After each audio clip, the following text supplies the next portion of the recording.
नमस्कार, नमस्कार स्टूडेंट्स। आज हम qualification pack level 3 retail sales associate में जो नेशनल ऑक्यूपेशनल स्टैंडर्ड करने जा रहे हैं वो है to create a positive image of self and organisation in the customers mind. अगर आपको मेरी ये वीडियो पसंद आए तो प्लीज़ मेरे चैनल एकेएम मैनेजमेंट क्लासेस को लाइक, शेयर और सब्सक्राइब करें। तो स्टार्ट करते हैं। To create positive image of self and organisation in customers mind. सबसे पहले हम परफॉर्मेंस क्राइटेरियाज देखेंगे। Element 1, establish effective rapport with customers. इसमें परफॉर्मेंस क्राइटेरिया हैं: meet the organisation standards of appearance and behaviour. PC2, greet customer respectfully and in a friendly manner. PC3, communicate with customer in a way that makes them feel valued and respected. PC4, identify and confirm customers' expectations. PC5, treat customers courteously and helpfully at all the times. PC6, keep customer informed and reassured. PC7, adapt appropriate behavior to respond effectively to different customer behavior. Element 2 में respond appropriately to customers. इसमें performance criteria 8, respond promptly to a customer seeking assistance. PC9, select the most appropriate way of communicating with customers. PC10, check with customer to ensure complete understanding of their expectations. PC11, respond promptly and positively to customers' question and comments. PC12, allow customer time to consider his her response and give further explanation when appropriate. Element 3rd, communicate information to customer. Then PC13, quickly locate information that will help customer. PC14, give customer the information they need about the services or product offered by the organization. PC15, recognize information that customer might find complicated and check whether they fully understand. PC16, explain clearly to customer any reason why their needs or expectations cannot be met. इस तरह से total 3 जो हैं elements हैं with total 16 performance criteria. Start करते हैं हम। नोस, to create a positive image of self and organisation in customer minds. तो सबसे पहले will start with a case study. So, Ramesh enters AKM electronics store. He wants to buy a laptop. Ramesh एक customer है, वो AKM electronics store में गया और उसने एक लैपटॉप खरीदना है. Now, he asked the first sales associate he see about where all the models are display. उसने पहले सेल्स एसोसिएट से पूछा कि वो एक जो मॉडल लेना चाहता है पर वो कहाँ पे डिस्प्ले हैं. तो सेल्समैन ने mention that they are somewhere at the back on either the first or second floor, but please check, I am new here. First salesman ने बोला कि मैं यहाँ पे नया हूँ, पर शायद वो कहीं बैक में या फर्स्ट या सेकंड फ्लोर में रखे हुए हैं. After spending 10 minutes finally he reach the section. 10 minute बिताने के बाद वो सेक्शन में पहुँच गया है. He spent 10 minutes there and finally find an associate. वहाँ 10 मिनट बिताने के बाद उसे एक एसोसिएट मिला who could tell him about laptop, जो उसे लैपटॉप के बारे में बताता. The CSA, without asking any question, delivered the speech he has prepared about the detail of the laptop. कोई क्वेश्चन कहे बगैर ही CSA ने, कस्टमर सेल्स एसोसिएट ने, लैपटॉप के बारे में जो स्पीच प्रिपेयर की थी वो बोलना शुरू कर दी. Now, according to you, what should be the answer? Do you think the first associate response was appropriate? If not, why? क्या आपको लगता है कि पहले एसोसिएट का जो रिस्पॉन्स था वो बिल्कुल सही था? अगर नहीं था तो क्यों?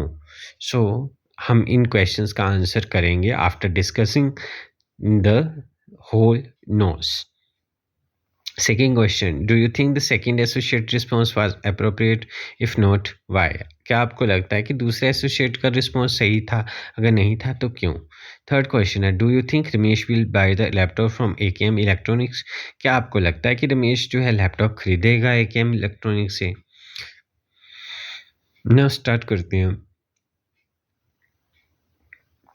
Element 1, that is establish effective rapport with customers. So start कर रहे हैं हम इस इसमें एलिमेंट 1 में। देन हमारे पास इसमें है कि अपनी रैपो कैसे बना सकते हैं। तो PC1 है, meet the organisation standard of appearance and behaviour. So हम अपने ऑर्गेनाइजेशन के स्टैंडर्ड ऑफ अपीयरेंस क्या हैं, ये बिहेवियर करने का तरीका क्या है। ऐसा माना जाता है first impression is the last impression. जो पहला इंप्रेशन होता है वो ये आखिरी इंप्रेशन होता है। So according to your work place आपको प्रॉपर वे से क्लोथिंग पहननी है। जनरली फॉर्मल्स के लिए बोला जाता है, जनरली रिटेल सेक्टर में फॉर्मल्स पहने जाते हैं। बट अगर आपकी कोई स्पेसिफिक यूनिफॉर्म मेंशन कर रखी है ऑर्गेनाइजेशन में तो आप वो भी पहन सकते हैं। One should well groomed all aspect as per requirement.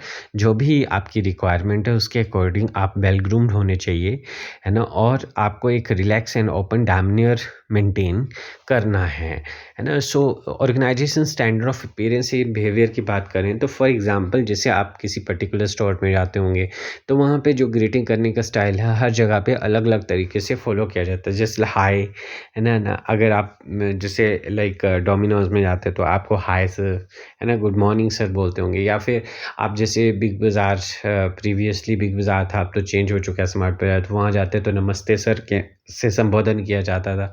तो हर जगह पे अपना अपना अलग अलग तरीका हो सकता है ग्रीटिंग का।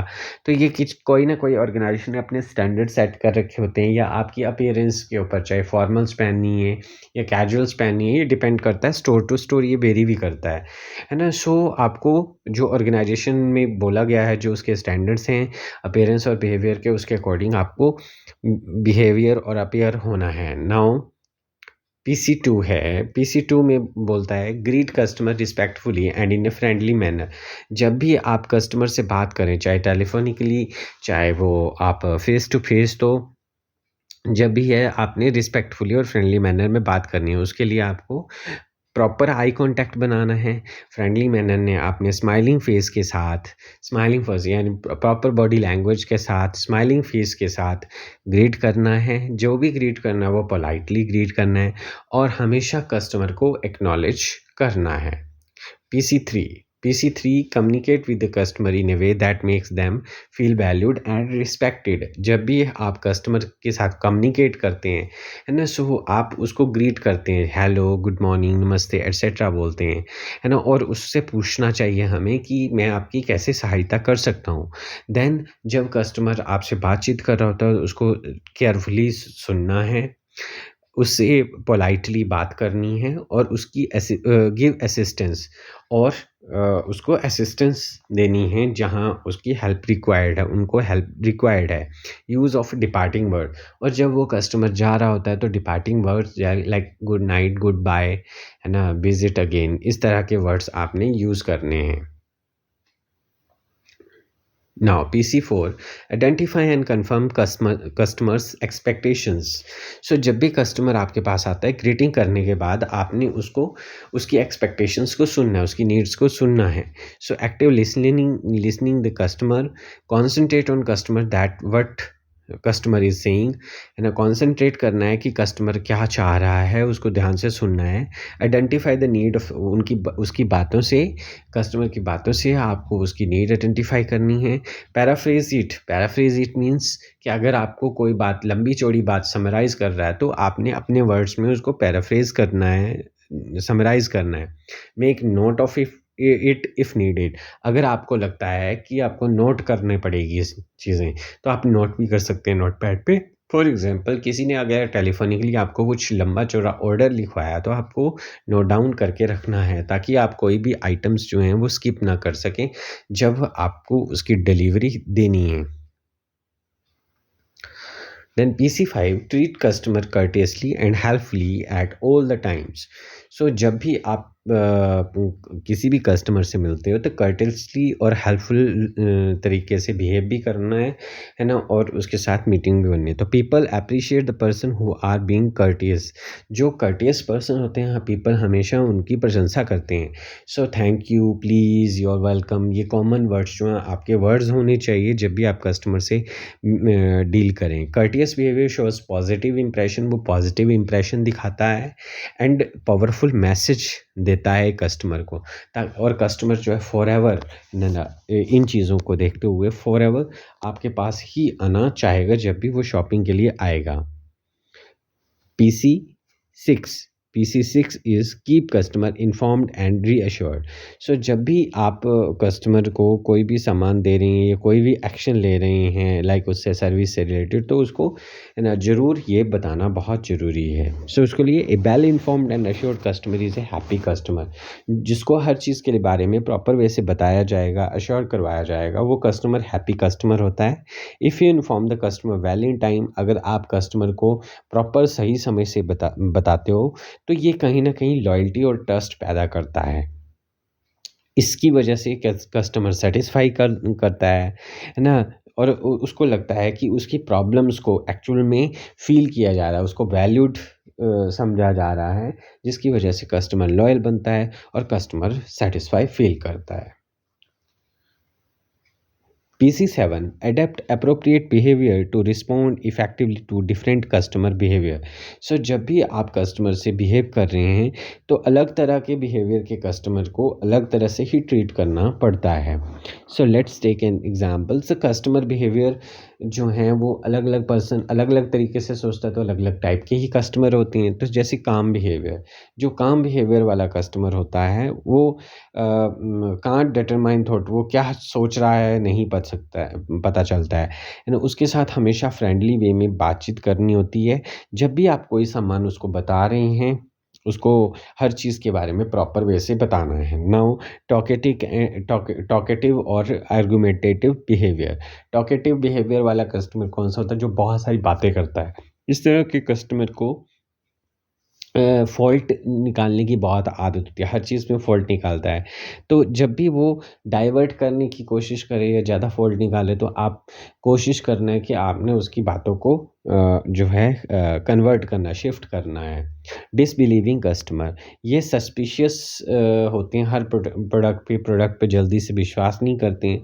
सो उनके डाउट्स रिमूव करके आप उनको हैंडल, इस तरह के बिहेवियर के कस्टमर को हैंडल कर सकते हैं। नाउ नर्वस बिहेवियर, इस तरह के कस्टमर जो हैं लैक ऑफ कॉन्फिडेंस होते हैं, है ना? और ना ही इनको ज़्यादा प्रोडक्ट की इन्फॉर्मेशन होती है। तो इनकी साथ जो बातचीत करनी है आपने पोलाइटली, कामली और फ्रेंडली मैनर में बात करनी है। देन इम्पेशेंट बिहेवियर, जो धैर्य नहीं रख सकते वो वाले, ये हमेशा जल्दबाजी में रहते हैं और इनको एक्चुअल में जो चीज़ चाहिए अगर वो स्माइलिंग फेस से मिल जाए तो ये परचेज़ कर लेते हैं। Then friendly behaviour, no egoism, having pride. So इस तरह के कस्टमर को आपको कभी भी चीट नहीं करना है, फ्रेंडली मैनर में ट्रीट करना है। हेजिटेंट बिहेवियर वाले, है ना? इनकी पिक्चर माइंड क्लियर ही नहीं होता है, उन्हें खरीदना क्या है, तो इनको हर तरह की वैरायटी के प्रोडक्ट्स एक्सप्लेन करने होते हैं। नाउ रूड बिहेवियर, ऐसे कस्टमर जिन्होंने ड्रग्स के लिए रखी हो या जिनकी आदत हो, है ना, कि हम हीरो हैं, हम ही सुपीरियर हैं, तो इस तरह के कस्टमर को पेशेंस के साथ ध्यान से सुनकर इनको चीज़ें जो ये मांगते हैं उसके अकॉर्डिंग चीज़ें एक्सप्लेन करके और शॉर्ट टेम्पर नहीं होना है। शॉपर्स बिहेवियर, ये इस तरह के पर्सन हर तरह के प्रोडक्ट्स के बारे में इंफॉर्मेशन लेते हैं क्योंकि वो फ्रीक्वेंट बायर्स होते हैं। तो इस तरह के कस्टमर को वेलकम करना और जो इन्फॉर्मेशन मांगते हैं वो देना है, क्योंकि ये डेफिनेटली नेक्स्ट टाइम वो चीज़ खरीद लेंगे।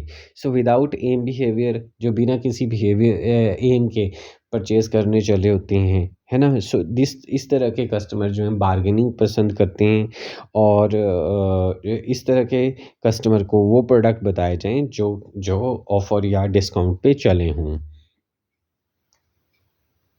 Now element 2, that is respond appropriate to customer. Customer को किस तरह से हम रिस्पॉन्ड करेंगे।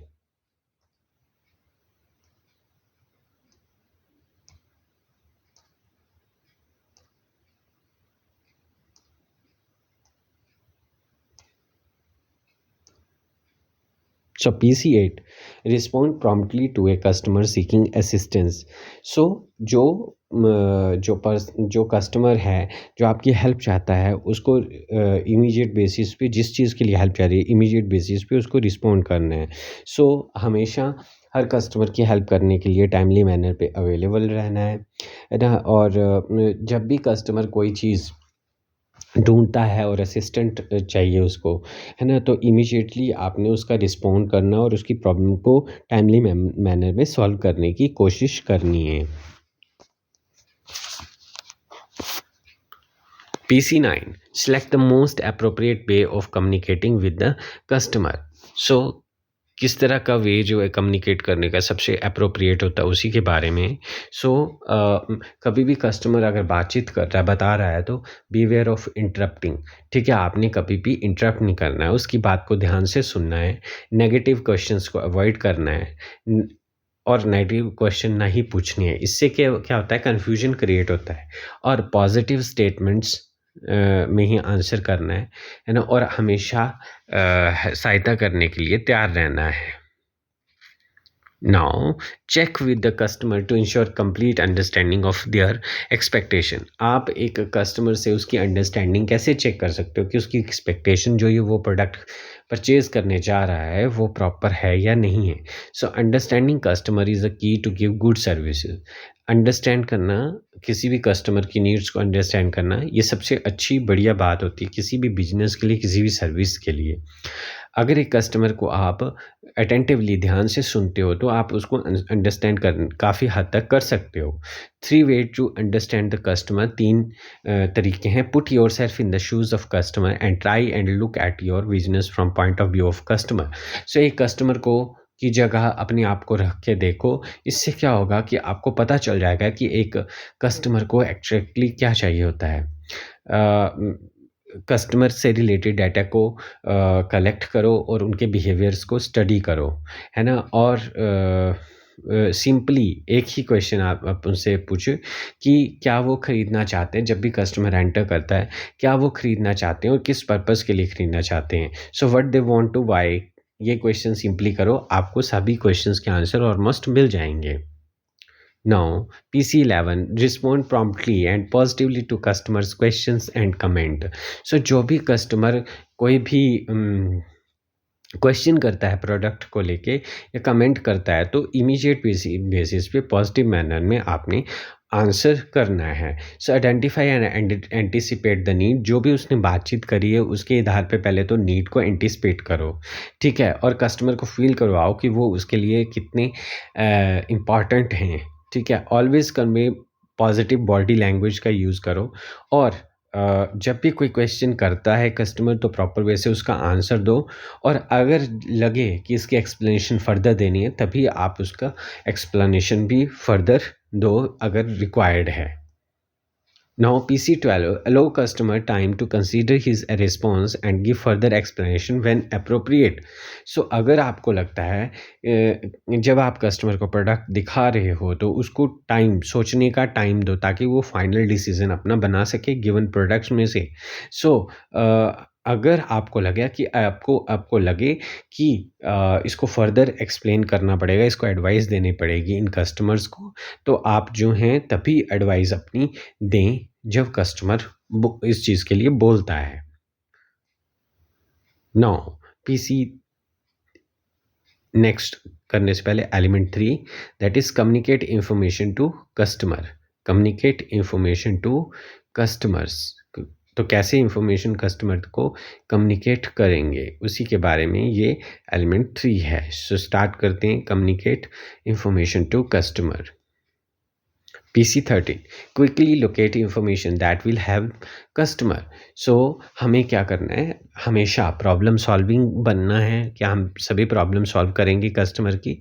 सो जो भी कस्टमर आपसे चाहता है उसके लिए वो इन्फॉर्मेशन आपने प्रोवाइड करनी है, ये काम है। If the customer has gone off at a tangent, abate until they pause and then gently pull them back at the direction you want to go.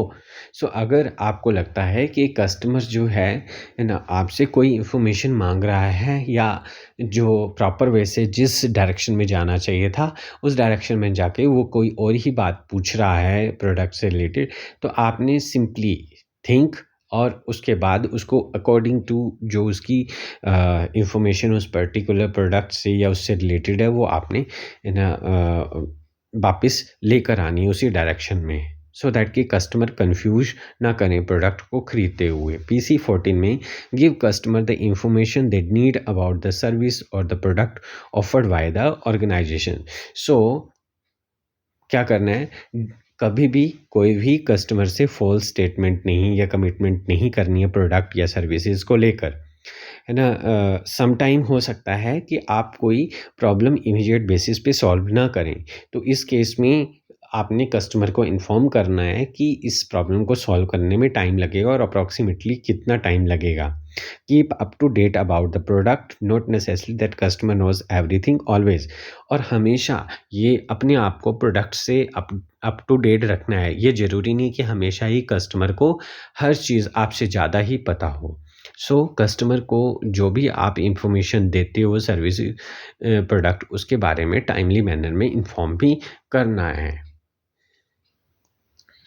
PC15 recognize information that customer might find complicated and check whether they fully understand. So sometime जो product से related कोई informations हैं या कोई भी ऐसी चीज़ हैं, है ना, समटाइम कस्टमर को वन टाइम में समझ नहीं आया। जैसे फॉर एग्जांपल कोई आप इलेक्ट्रॉनिक गैजेट्स के बारे में समझा रहे हैं, तो वो टेक्निकली हैं, तो वो इमीडिएट बेसिस पे समझ नहीं आती है ना। सो उसके लिए आपने समझाने के बाद ज़रूर चेक करना है कस्टमर के पॉइंट ऑफ व्यू से कि उसको क्या वो चीज़ें समझ आई हैं या नहीं।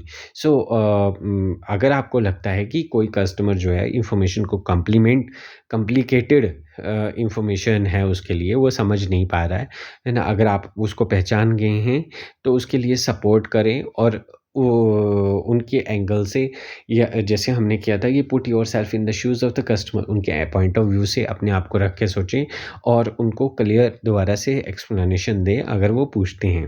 Sometime they may concern try to solve the concern, है ना। समटाइम हमेशा हर किसी के कोई ना कोई कंसर्न होता है, तो समटाइम उनको कोई कंसर्न हो सकता है, कोई क्वेरी हो सकती है, कोई कमेंट होती है ना, तो उसको रिजॉल्व करने की हमेशा तत्पर रहें, उस कंसर्न को सॉल्व करें। PC16 explain clearly to customer any reason why their need or expectation cannot be met. Sometime क्या होता है, what happen कि आपके पास वो सिमिलर प्रोडक्ट्स अवेलेबल नहीं हैं, तो हमेशा ये तत्पर रहें कि कस्टमर को बताएं कि किस रीज़न से आपको ये सर्विसेज या प्रोडक्ट प्राप्त नहीं हम दे सकते हैं। तो show empathy and recognise the disappointment and offer suitable alternative, avoid negative words such as cannot, busy etcetera. So अगर आपके पास प्रोडक्ट अवेलेबल नहीं है या सर्विस अवेलेबल नहीं है ना, सो कस्टमर को एम्पैथी दिखाएं, जताएं, है ना, डिसअपॉइंटमेंट रिकॉग्नाइज करवाएं और उसको अल्टरनेटिव प्रोवाइड करें, उससे मिलता जुलता प्रोडक्ट प्रोवाइड करें। अगर कस्टमर को वो चीज़ नहीं पसंद आती है, तो उसके लिए अपोलोजाइज़ करें कि नहीं है।